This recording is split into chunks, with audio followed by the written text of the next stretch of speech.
Welcome to the deep dive. It is so great to have you with us today. I want to start by acknowledging something that you probably feel right in your bones right now. Oh, absolutely. That background hum of modern anxiety. Yes, exactly. You live in this hyper-connected, high-stress, incredibly fast-paced world every single day. Literally, from the moment you wake up and check your phone, the underlying message you are receiving is to hustle harder. Right. You're constantly told to buy more things, to achieve a higher status, to optimize every single waking second of your existence, And it's all sold to you with this underlying promise that eventually, once you reach some magical, undefined milestone, you will finally be happy. which is exhausting. Just thinking about the sheer mental load of it is exhausting. It really is. But what if the absolute secret to true, lasting happiness was actually figured out over 2,000 years ago? And what if that secret involves doing a whole lot less?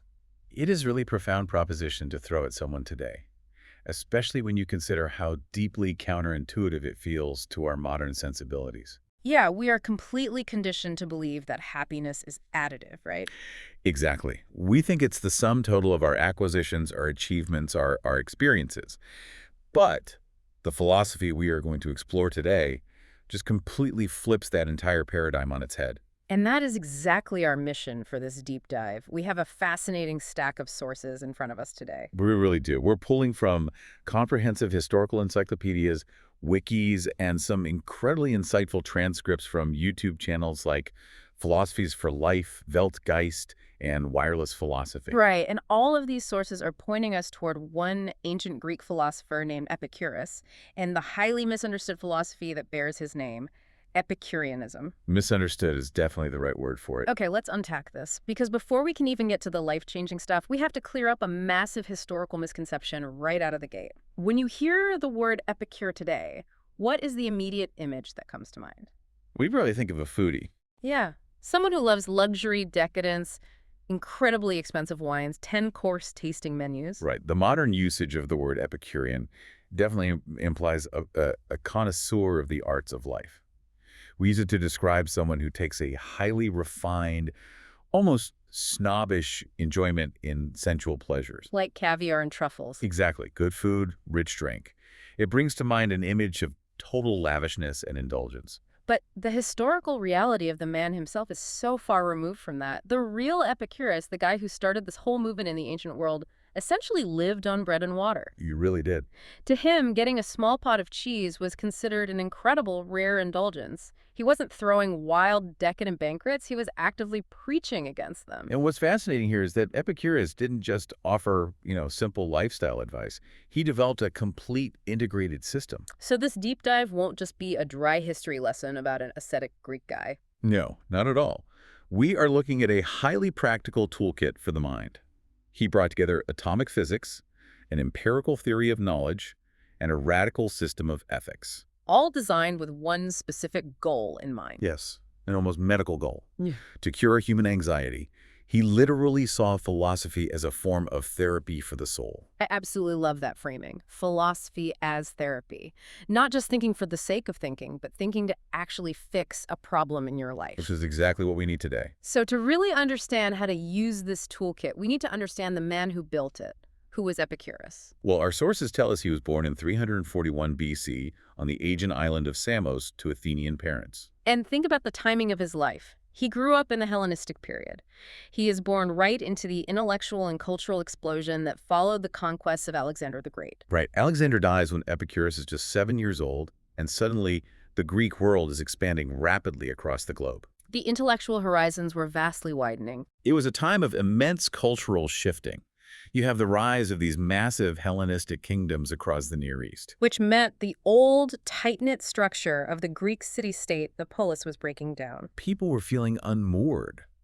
They were looking for new ways to understand their place in a much larger, much more chaotic world. And Epicurus was exposed to a variety of philosophical thoughts very early on. Yes, he received a typical ancient Greek education. He studied under a Platonist named Pamphilus for about 4 years, and later he studied the atomism of an older philosopher named Democritus under a teacher named Nausiphanes. But from what I'm reading in these encyclopedias, He wasn't exactly a model student who just took notes and nodded along. Not at all. He actually ended up creating a philosophy that directly contradicted Platonism on almost every single major point. He was fiercely independent. He rejected his teachers quite publicly.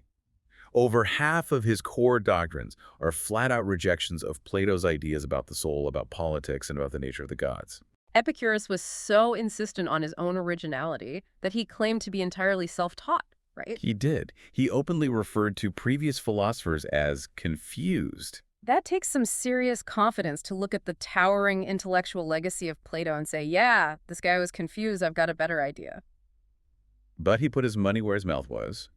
Around 306 BC, after teaching in a few different places, he returns to Athens to set up his own school.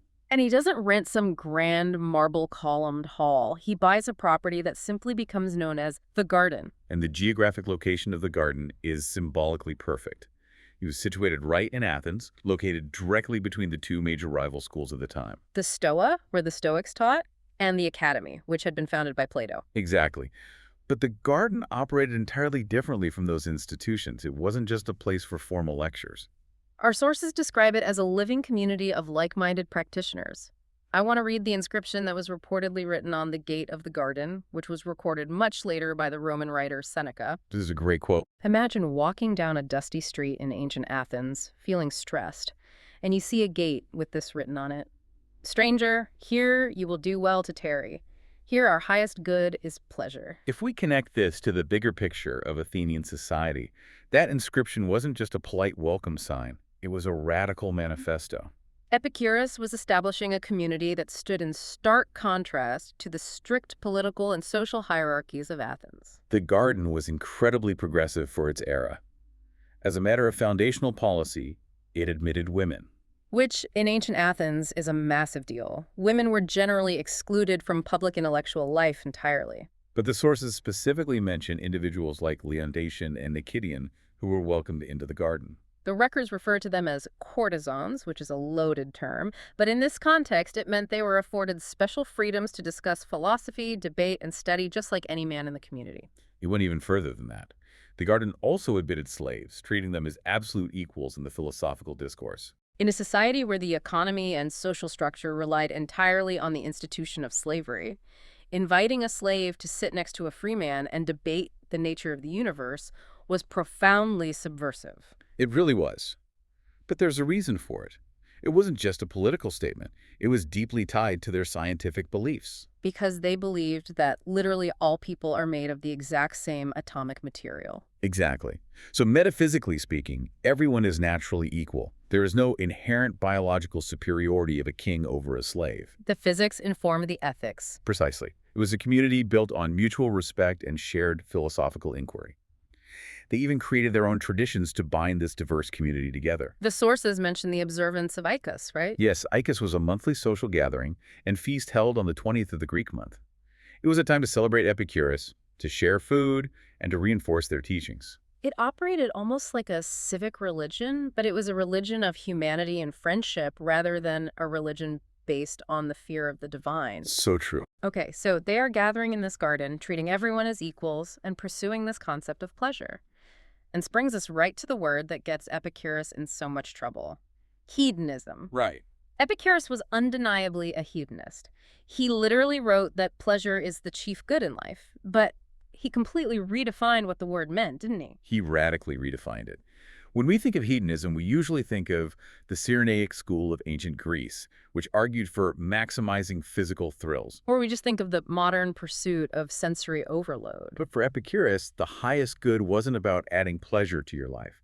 It wasn't about seeking out increasingly intense thrills, throwing wild parties, or seeking out exotic, expensive delicacies. His entire philosophy was about subtracting pain. Subtracting pain.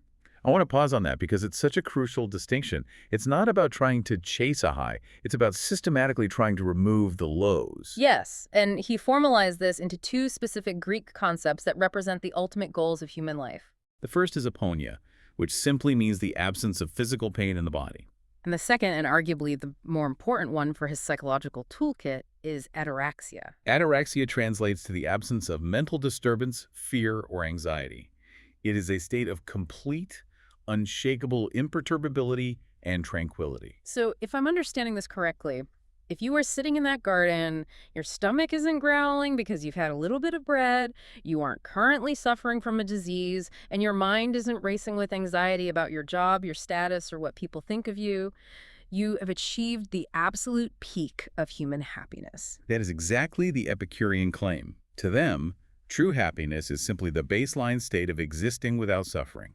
Once you successfully remove physical pain and mental anxiety, you are left with the purest form of pleasure. You cannot actually get happier than that baseline. Wait, really? You can't get happier than just not being in pain. What if someone hands me $1 million while I'm sitting in the garden? Wouldn't my happiness spike? Epicurus would argue that you are mistaking variation for an increase in total happiness. Okay, explain that. You can vary the pleasure you might eat a honey cake instead of plain bread, or enjoy the thrill of a sudden windfall. But the total volume of your happiness cannot be increased once the pain of want is gone. Ah, so they distinguish between kinetic pleasure and katastomatic or static pleasure. Yes, Kinetic meaning moving or active. exactly. Kinetic pleasure is the active process of satisfying a desire. It's the literal act of eating when you are starving or drinking water when you are parched. It feels good, but it's temporary and tied to a lack. Right. Static pleasure, on the other hand, is that blissful, lingering state of satisfaction when the hunger is completely gone. And Epicurus argued that the fatal flaw of humanity is that we constantly chase kinetic pleasures, running on a treadmill of desires. When we really should be aiming for static pleasure, the baseline piece of aponia and ataraxia. That makes so much sense. We are addicted to the act of scratching the itch rather than just enjoying a life where we don't have any itches. It's a profound shift in perspective. But here's the big question. How do we actually get there? It's easy to say just stop being anxious, but human brains don't work like that. They certainly don't. To understand how Epicurus actually cured anxiety, we have to look at the scientific framework he built to support this mindset. And that framework begins with his theory of knowledge, his epistemology. Epicurus was a strict empiricist. Meaning, he believed that absolutely all knowledge comes from our sensory perceptions. He went as far as to make a claim that baffled many other philosophers. He stated that the senses never deceive us. Okay, I have to push back on that, and the sources bring up some great counterexamples. What about optical illusions? Like what? If I take a perfectly straight stick or an oar and plunge it halfway into a pool of water, my eyes tell me the stick is bent. Right. Or if I am walking toward a castle and I look at a square tower from 2 miles away, the edges blur and it looks round to my eyes. Isn't that definitive proof that my senses are lying to me? It seems like an airtight counterargument, but Epicurus had a very specific physical explanation for this. He argued that the senses themselves are merely passive receptors of data. They are accurately receiving the atomic particles, what he called images or idola, that are constantly peeling off objects and traveling through the air to hit your eyes. So the atoms from the square tower are physically traveling through the air and hitting my eyeball. Exactly. And in the case of the square tower, as those atomic images travel across 2 miles of air, they get battered by wind and other atoms. The sharp corners of the image literally get eroded before they reach your eye. So your eye is accurately reporting the eroded, round image it received. In the case of the oar in the water, the image is physically being shifted by the water atoms before it reaches you. The sensory data is true. It is a faithful report of the atomic interaction. The error, Epicurus argued, doesn't happen in the eye. It happens in the mind. Ah, so it's the brain jumping to conclusions. My eyes say I am receiving a bent image, and my brain hastily decides, therefore the physical oar must be permanently bent. Precisely. When we form judgments, what the Epicureans called hypolepsis, we are adding opinion to raw data. And those opinions have to be rigorously verified. The solution to an optical illusion isn't to throw your hands up and say, I can never trust my senses again, which is what the skeptics argued. The solution is to get closer. Walk up to the tower and touch the corners. Pull the oar out of the water and look at it in the air. You examine things closely and repeatedly to obtain what they call energia. Which is a clear, direct, unmistakable perception that is untainted by hasty opinions. Trust your senses, but relentlessly verify your judgments. It's a very scientific method. And that reliance on empirical observation leads directly into what Epicurus believed about the structure of the universe itself. He leaned heavily on his predecessor, Democritus, to build a universe that is shockingly modern. If we strip away all the mythology of ancient Greece, Epicurus said the entire universe consists of only 2 fundamental things: matter and void. Matter and empty space. The matter is made up of atoms. The word comes from the Greek atomos, meaning uncuttable or indivisible. These are incredibly tiny, invisible, unchanging building blocks that possess shape, size, and weight. But atoms need a place to exist and move, which necessitates the existence of the void. Hmm. If there were no empty space, matter would be a solid, unmoving block, and change would be impossible. And Epicurus took this a step further. He said that both the supply of these atoms and the sheer amount of void are infinite. There's literally no edge to the universe. Our sources share this brilliant thought experiment from the Roman Epicurean poet Lucretius that is designed to prove the universe goes on forever. I want to try to visualize this for you listening. What a great thought experiment. Imagine you somehow travel to the absolute theoretical edge of the universe. You are standing at the boundary of all existence, and you take a javelin and you hurl it outward with all your strength. What happens to the javelin? It is a devastatingly effective logical puzzle. Lucretius argues there are only two possible outcomes. Outcome one. The javelin keeps flying forward into empty space. If it keeps flying, that means there is space beyond the boundary, which means it wasn't the boundary at all, and space continues. And outcome two. Outcome two. The javelin bounces off something and falls to the ground. But if it bounces off something, then whatever physical object is blocking it must exist outside the boundary you just drew. Therefore, there is always something beyond the edge. No matter how many times you redraw the boundary and throw the javelin, you hit the same logical conclusion. The universe must be infinite. It's a dizzying concept. And because there is an infinite amount of atoms and an infinite amount of space, Epicurus concluded there simply must be infinite worlds. Our specific world, our cosmos, is just one of an unimaginable number of worlds constantly forming and dissolving throughout the infinite void. And these worlds are separated by vast, unimaginable stretches of empty space called metacosmia. This infinite atomic materialism was the bedrock of his entire philosophy. Everything you see, touch, and feel, from rocks to plants to human bodies, and crucially, even the human soul, is made of these atoms colliding and interacting in the void. But hold on, if everything is just atoms falling through the void, bouncing off each other according to physical laws, that creates a massive philosophical problem. It does. If I'm just a collection of atoms and my thoughts are just atoms moving in my brain, isn't everything I do completely predetermined? Like a giant cosmic game of billiards. Exactly, where the break happened at the beginning of time and every single shot since then has just been a chain reaction. If that's true, I don't have free will, I'm just a biological robot. You've hit on the exact crisis that determinism creates, a crisis that the Stoics actually embraced. The Stoics believed in a rigid, predetermined fate. But Epicurus realized that if we are entirely bound by deterministic fate, his whole philosophy falls apart. There would be no point in telling people to change their lives, to seek tranquility, or to hold anyone morally responsible for their actions. You can't blame a rock for falling, and you couldn't blame a human for stealing if their atoms were destined to do so. So how does he get out of this trap? How does he rescue human free will in an atomic universe? He introduces what is arguably his most original and certainly his most fiercely debated concept. Here's where it gets really interesting. The swerve, or in Latin, the clinamen.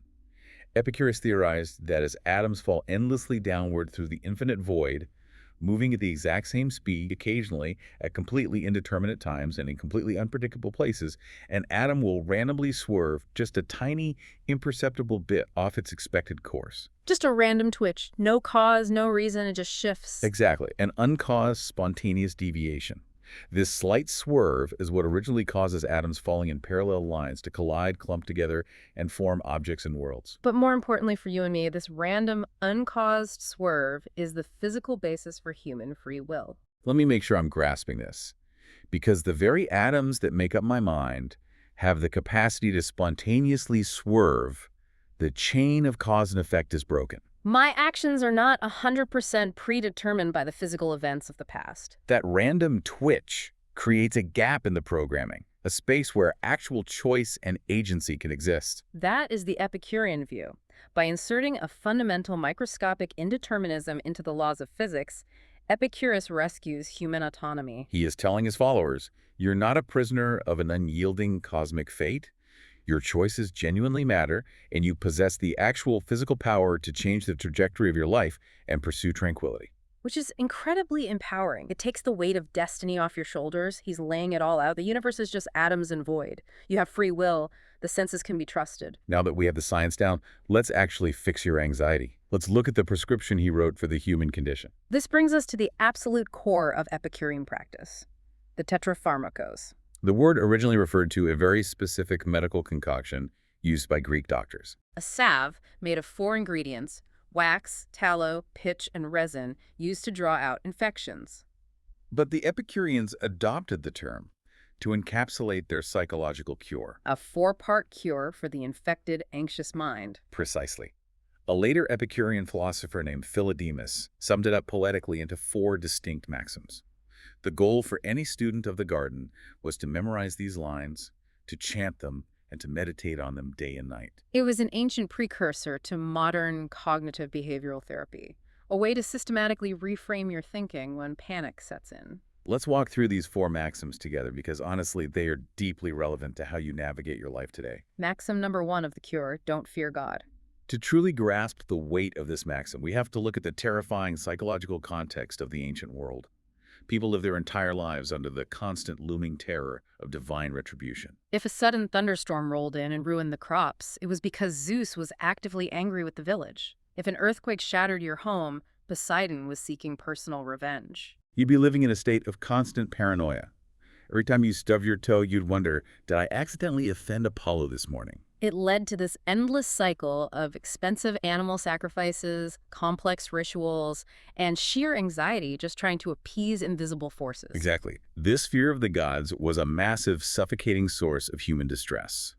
But Epicurus steps in with his atomic physics and says, take a breath, relax. Now, it is crucial to note that Epicurus did not deny that the gods exist. He wasn't an atheist in the modern sense, but he completely stripped them of their power over us by redefining their nature. Right, he said the gods are these perfectly blessed, immortal, indestructible beings made of very fine atoms.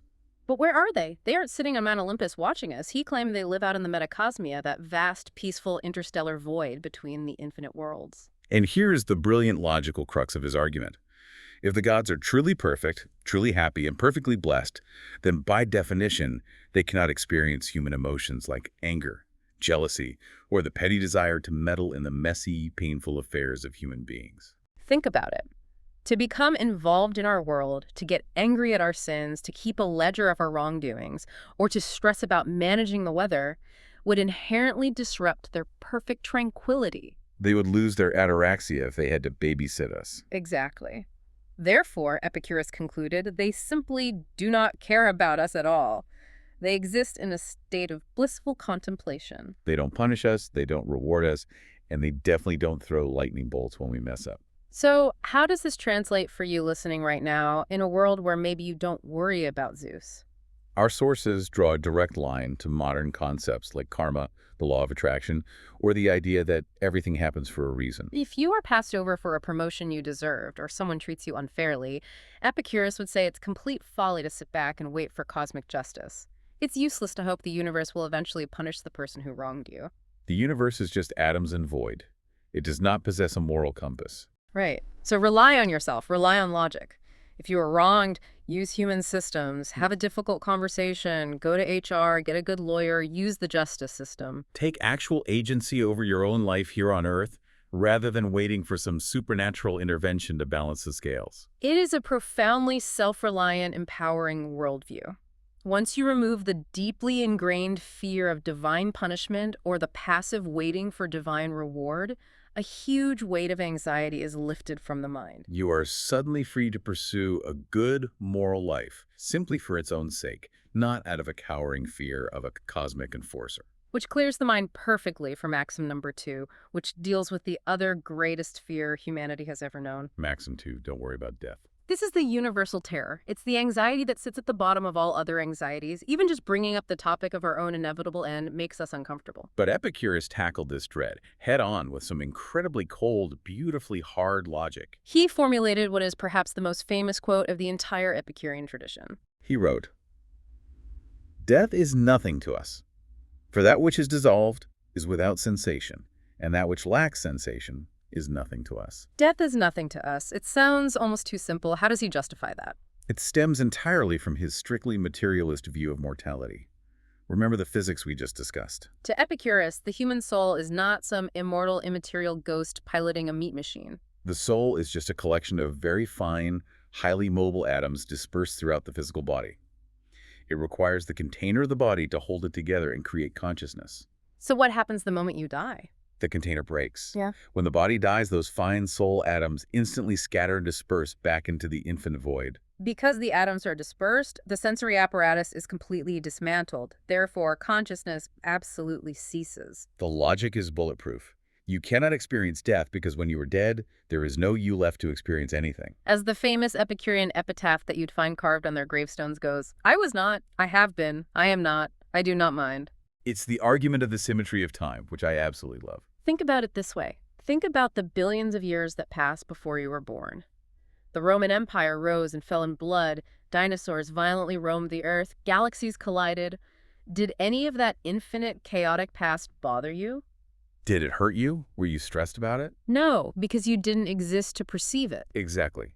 So, Epicurus asks, why on earth should you be terrified of the billions of years that will pass after you die? It's the exact same state of peaceful non-existence.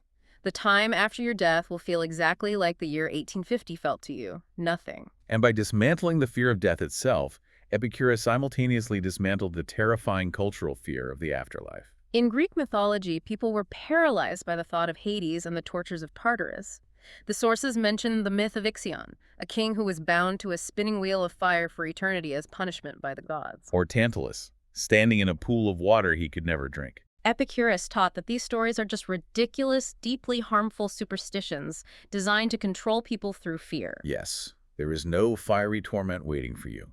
There is no judgment scales. Death is simply the end of sentience. I hear that logic, and it is comforting in a way, but let me push back on behalf of the listener. I might not fear the physical pain of death anymore, but isn't it human nature to mourn the loss of the future? I don't want to die because I'll miss out on seeing my kids grow up, or I'll miss out on the future of humanity.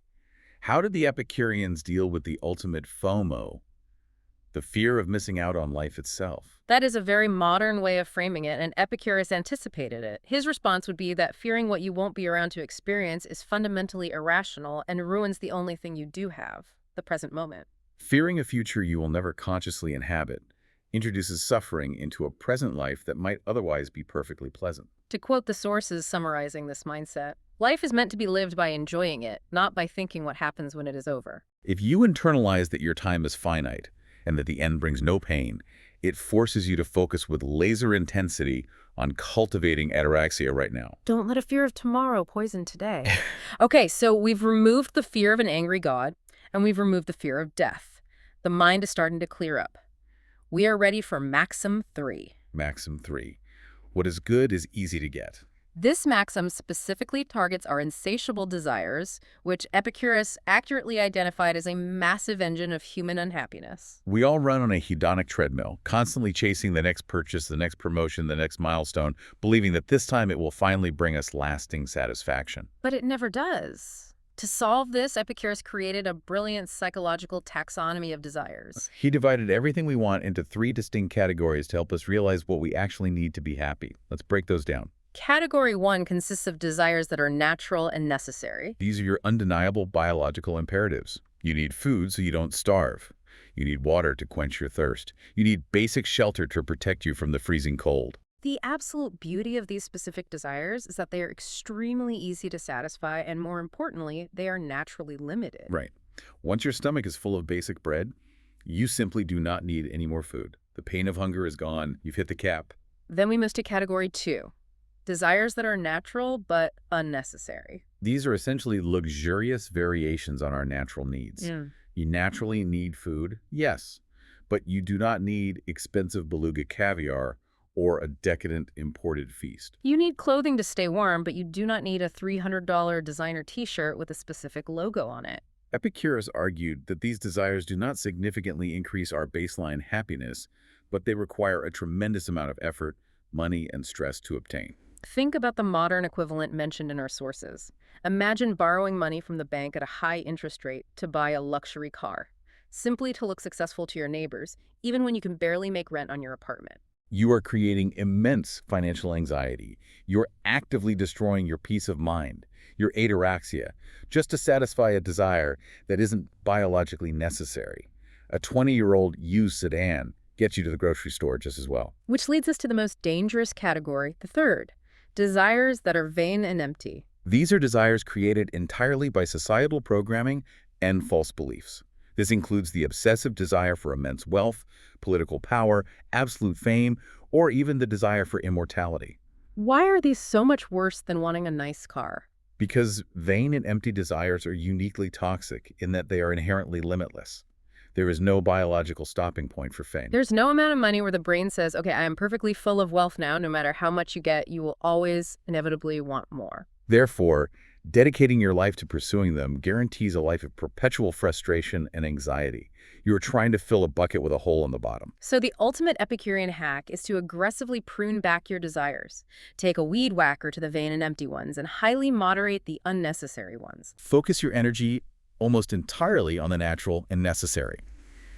And this brings back that concept of static pleasure. If you accustom yourself to a simple diet, say water and plain food, you are constantly satisfied, your needs are easily met, and you have zero financial anxiety holding you hostage. And the psychological kicker here is that by lowering your baseline of desires, you actually amplify your capacity for joy. It is the contrast that creates the pleasure. If you eat a lavish, rich feast every single night, it quickly becomes mundane. It loses its pleasure and becomes the new, boring baseline. But if you live simply and cleanly, a modest treat becomes a profound, almost overwhelming joy. That is exactly why Epicurus, the supposed king of all hedonists, once wrote a letter to a friend asking him to send a simple pot of cheese so that he might indulge whenever he wished. Think about that. He found more genuine, mind-blowing joy in a small pot of cheese than a king finds in a royal banquet, entirely because his desires were so perfectly calibrated. I think about that pot of cheese all the time. It is such a beautiful image of radical contentment. Do not spoil what you have by desiring what you have not. It is a profound lesson in gratitude, which brings us to the final part of the cure, dealing with the reality of physical suffering. Maxim 4. What is terrible is easy to endure. Now, I have to be honest, this one sounds a bit dismissive, almost callous at first glance. People suffer from terrible illnesses, horrific injuries, agonizing chronic pain. How can Epicurus sit in his garden and tell someone with a broken leg that pain is easy to endure? It requires looking objectively at the actual nature and life cycle of physical pain. Epicurus wasn't denying that pain hurts. He was observing how it functions over time. He noted that pain generally falls into two categories based on duration and intensity. First, you have acute pain that is incredibly sharp and intense. Epicurus argued that this kind of extreme pain is usually very short-lived. It either passes relatively quickly as the body heals, or, especially in the ancient world, it kills you. And as we've established, if it kills you, the pain ends completely and you feel nothing. Okay, that's slightly morbid, but logically sound. But what about the other kind? What about chronic pain? Chronic pain might last for months or years, but Epicurus argued that it is typically duller, less intense, and almost always punctuated by moments of relief, or the ability to experience mental pleasure alongside it. The human body and mind are incredibly adaptable. We learn to endure chronic conditions. Nature has equipped us to deal with it. Furthermore, the Epicureans believed that our intense fear of future pain often causes far more mental anguish than the physical pain itself. The sources use a great analogy here, standing on the edge of a cold swimming pool. The agonizing anticipation, the shivering dread of jumping in is often much worse than the momentary shock of hitting the water. Precisely. If you remove the fear and the mental resistance, the physical sensation becomes manageable. And I think it's important to point out that Epicurus was not just theorizing from some comfortable ivory tower here. He provided the ultimate, undeniable proof of this maxim by practicing exactly what he preached at the very end of his life. We actually have the historical account of his death. He suffered from kidney stones and dysentery. In a world without morphine or modern painkillers, that would be an agonizing, slow, incredibly undignified way to die. It would be excruciating. And yet, amidst that suffering, he wrote a final letter to his close friend, Idomeneus. I want to read a piece of it because it is astonishing. He's dying, he's in physical agony, and he writes, I have written this letter to you on a happy day to me, which is also the last day of my life. Let's just pause on that phrase, a happy day. He is actively dying of kidney stones, and he declares it a happy day. He goes on to explain why. He writes, The cheerfulness of my mind, which comes from the recollection of all my philosophical contemplation, counterbalances all these afflictions. He literally used the mental pleasure of remembering deep philosophical conversations and the love of his friends to entirely outweigh the intense physical pain ravaging his body. He proved, in his final moments, that a trained mind can overcome the body. It is a profound testament to the ultimate power of ataraxia. He had so thoroughly banished the fear of death, the fear of the gods, and the anxiety of unmet desires, that even in his final agonizing hours, his mind was completely tranquil. He was fully capable of experiencing joy while his body failed. That is the ultimate success of the Tetrapharmakos. It's incredibly moving. Okay, so if we take this toolkit, we've got the internal mind sorted out. But here is the rub. We don't live in a vacuum. We live in a society surrounded by other people, many of whom are not perfectly tranquil Epicureans. So, how do we navigate the outside world? What happens when my pursuit of a quiet life clashes with someone else's desires? This brings us to Epicurus's very specific instructions on the social world. Let's start with the concept of justice. If there are no gods handing down moral commandments from a mountain, where does justice come from? For the Epicureans, justice does not come from the divine, nor is it some universal abstract moral truth floating in the ether, like Plato believed. Justice is entirely pragmatic. It is based on a concept of the social contract, which was an incredibly innovative idea for antiquity. Justice is simply a mutual, practical agreement between people neither to harm nor be harmed. So it's basically a non-aggression pact. We agree to laws not because they are sacred, but because living in a safe, well-ordered society protects us from violence and chaos, allowing us to pursue our own happy lives in peace. Exactly. And his reasoning for why you, as an individual, shouldn't break the law is purely self-interested. He doesn't say don't steal because stealing is inherently evil and stains your soul. He says don't steal because if you do, you will spend the rest of your life paranoid that you will get caught. And paranoia is the enemy of ataraxia. Even if you pull off the perfect crime and never get caught, the lingering fear of punishment, the constant looking over your shoulder, completely destroys your peace of mind. So, acting justly and treating your neighbors well is actually the most selfishly beneficial thing you can do for your own mental health. It's an ethics of reciprocity built entirely on minimizing distress. And this highly pragmatic, protective approach extends to how we should engage with the broader culture and politics of our society. Unlike Plato or Aristotle, who argued that philosophers had a duty to be active in politics or even rule as philosopher kings to better the state, Epicurus vehemently disagreed. He advised his followers to entirely avoid the political limelight. The famous Epicurean catchphrase for this is "Laeth bichusis," which translates roughly to live in obscurity or live unnoticed. Get through your life without drawing unnecessary attention to yourself. Do not run for office. Do not pursue public glory. Do not try to be famous. If we connect this to the bigger picture of our modern lives, the implications of Laeth bichusis are staggering. What is the modern equivalent of seeking glory in the Athenian assembly? It's the attention economy. It is social media. It is the relentless, exhausting pursuit of likes, followers, retweets, and online status. We are constantly tempted to project a curated, idealized version of our lives to impress thousands of people we don't even know. Everyone wants to be a micro-influencer in their own little bubble. But our sources note that studies consistently show social media usage directly correlates with massively increased anxiety, depression, and feelings of inadequacy, especially in younger generations. It is the exact opposite of ataraxia. You are bending your authentic personality to fit the fickle expectations of a faceless crowd. Epicurus actually wrote, "I never desired to please the rabble. What pleased them I did not learn, and what I knew was far removed from their understanding." If Epicurus were sitting next to you today, his advice would be blunt. Delete the apps. Stop posting carefully staged pictures of your breakfast. Stop measuring your worth by engagement metrics and the opinions of strangers. Protect your peace of mind by living quietly and authentically. Write your book, do your woodworking, pursue your hobbies because they bring you intrinsic joy, not because you want external validation from the internet. Living in obscurity doesn't mean hiding in a dark cave. It means freeing yourself from the exhausting performance of a public life. But that raises a vital question. If I'm living in obscurity, avoiding the public square and deleting my social media, doesn't that make me incredibly isolated? I don't want to be a lonely hermit. And this is where we uncover the beautiful paradox of Epicurus. He preached radical self-sufficiency and living in obscurity, yes, but he elevated one specific type of social connection above absolutely everything else in human existence: friendship. Friendship, not romantic love, not family, but chosen friends. Correct. He was actually quite skeptical of romantic love and marriage, seeing them as often bound up in jealousy, possessiveness, and emotional anxiety. But he viewed platonic friendship as the absolute pinnacle of human security and happiness. He famously wrote, "Of all the things which wisdom has contrived which contribute to a blessed life, none is more important, more fruitful than friendship." He genuinely believed that without friends, life is solitary, paranoid, and vulnerable. But with a small, deeply trusted community, you are completely secure. You have a sounding board.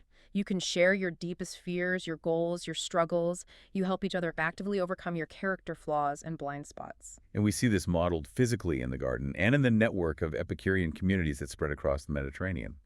They lived in friendly conviviality. In a modern context, this translates to actively curating your social circle. Rather than having 500 superficial, anxiety-inducing acquaintances on Facebook or LinkedIn, you should invest deeply in a handful of real, trusted friends. Build your own micro-community. Start a meetup group. Join a literature club or a philosophy club. Build a group based on shared values, intellectual curiosity, and mutual support. That is where true resilience against the chaos of the world is found. The sources even mention that true Epicurean friendship is so strong, so deeply valued, that a wise man is even willing to die for a friend. Which is an incredible statement from a philosophy supposedly based on selfish pleasure. The ultimate pleasure is found in the security of knowing someone has your back entirely. I think that's incredibly beautiful. Find your garden, find your people, and just share the simple joys of a pot of cheese and good conversation. Okay, so we're building this quiet life with our friends, ignoring politics. But what happens when the outside world violently crashes in? What happens when a plague hits, or a war starts, or an earthquake destroys your town?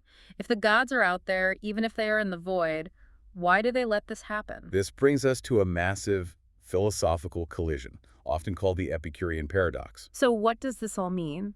It is a devastatingly simple logical formulation dealing with what theologians call the problem of evil. Now, historically speaking, we don't have the exact text of this argument from Epicurus himself. Much of his original writing was lost to history. But the logic was firmly attributed to him by later writers, most notably the early Christian apologist Lactantius, and centuries later it was championed by the Enlightenment philosopher David Hume. The paradox mathematically examines the relationship between an all-powerful, all-good God and the undeniable visceral existence of suffering in the world. How exactly does the logic play out? Walk me through the steps. It's often framed as a trilemma, three intersecting points. First, we ask, is God willing to prevent evil, but not able to do so? If he wants to stop a child from getting sick, but lacks the power, then God is impotent, he is weak, and therefore not supreme. Okay, what's the second prong? Second, is God able to prevent evil, but not willing? If he possesses the limitless power to stop a war but chooses to sit back and watch it happen, then he is malevolent. He is spiteful or cruel. And the third? Third, if God is both willing and able to prevent evil, which is the only state fitting for a perfect, loving deity, then, whence comes evil, why is there so much suffering?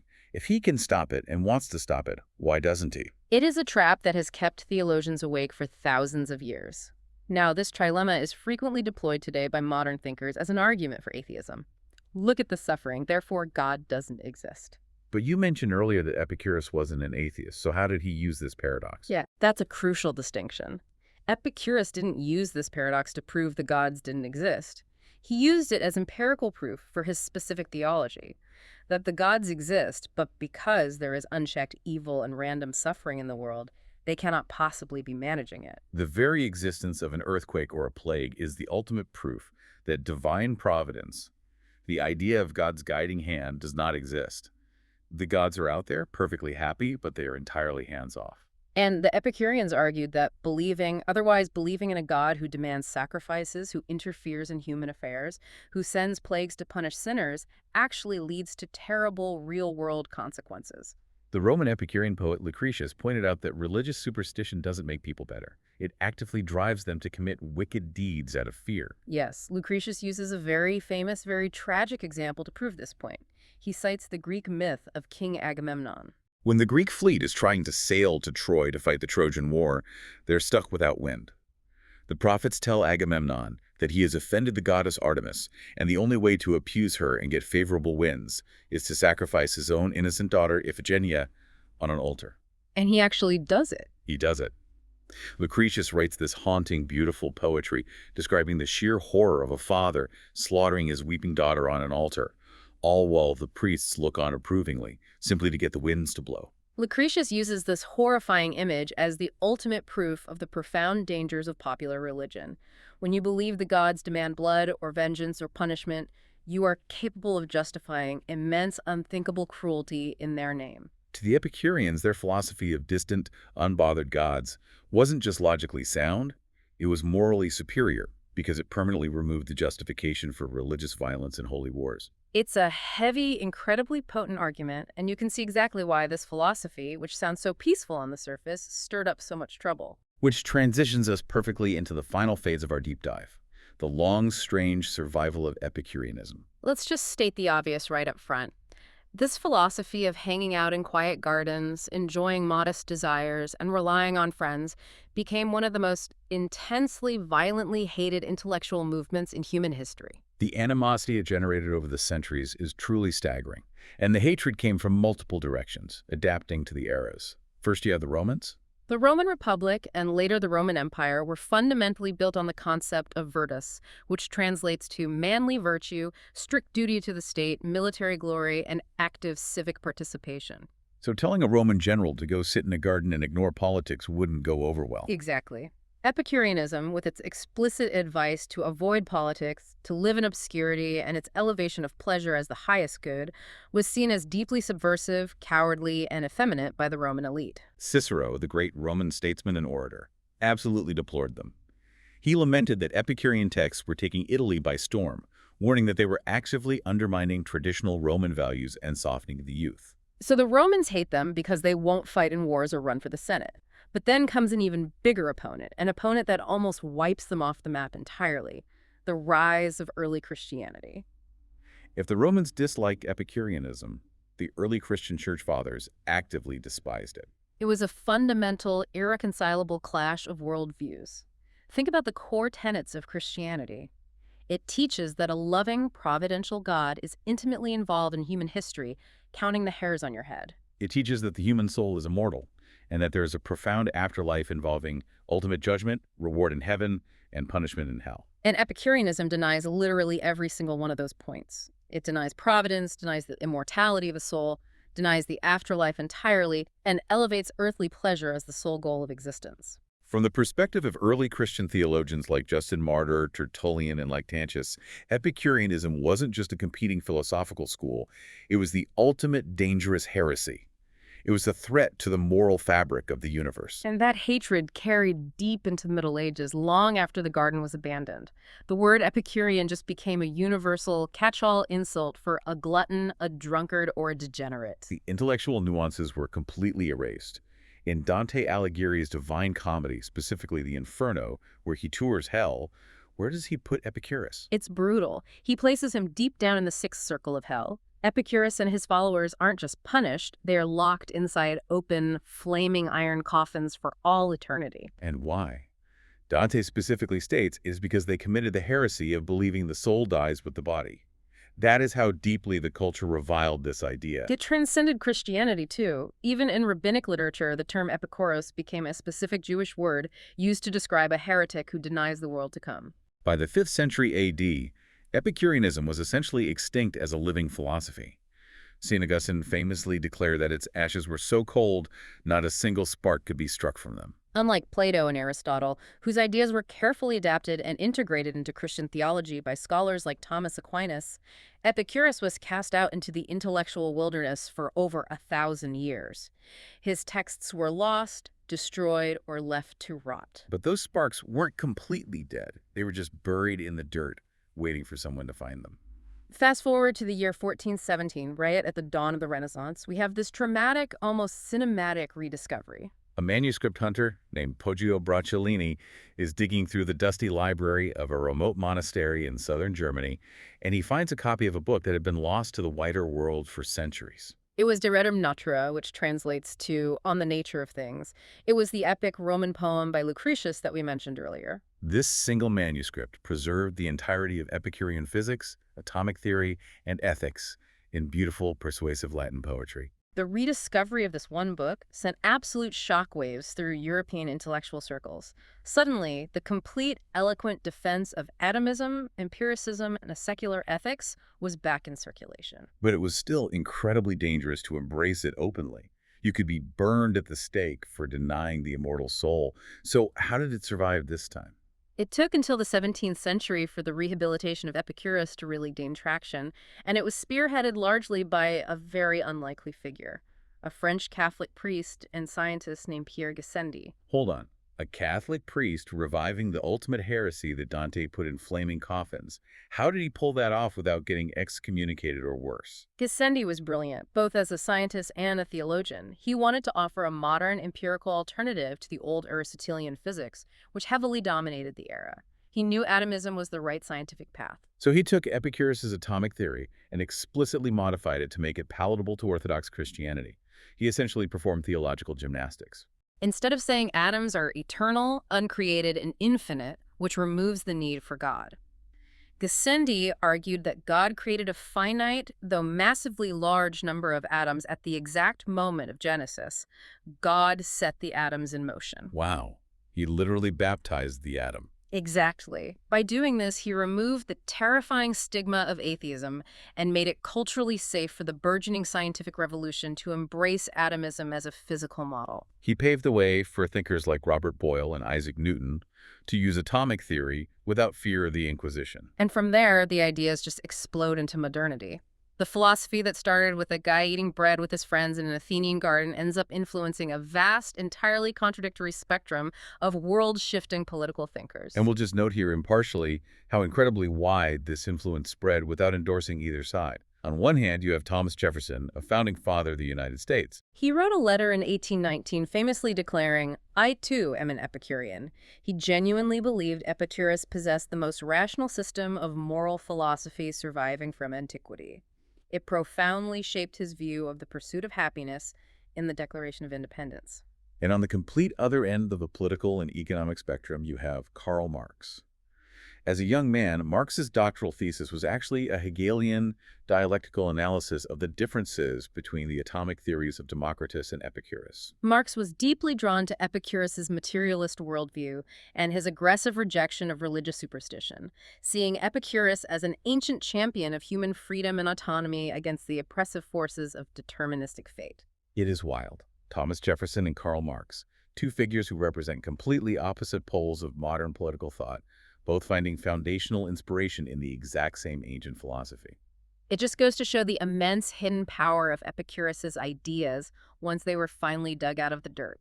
It powerfully demonstrates that the core Epicurean insights, the deep desire for freedom from anxiety, the reliance on empirical reality, the pursuit of a genuinely satisfying, peaceful life, are universal human concerns that resonate across wildly different historical, political, and cultural contexts. Which brings us to the end of our journey today. We have covered atomic physics, infinite voids, distant gods, the nature of death, the hedonic treadmill, and flaming coffins in Dante's hell.